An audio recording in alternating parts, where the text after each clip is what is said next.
咗筆錢俾啲機務。咪買罐頭，想食死我哋咩幾多防腐劑啊！我哋而家就係唔要罐頭，要錢啊！其實我真係好大壓力，同埋你覺得好唔艱辛。我成日都呢幾日咧，成日都瞓得唔好，成日都突然間醒翻話啊應該點做咁樣。我老婆話我就快變黐線啦。咁係你屋企關你咩事啊？咁又唔係你屋企啦。仲有而家呢度係公眾地方，我講咗㗎啦。我都係嗰陣有咩事？得，冇問題，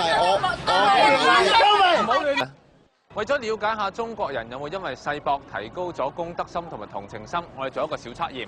嗱，將我個袋咧打開晒個口佢，咁睇下過幾耐先至有人嚟提醒我。喺世博園區嘅廣場一直都冇人理，特登喺啲人前面行，一樣冇反應，連義工都冇嚟到。試咗23分鐘，始終冇好心人。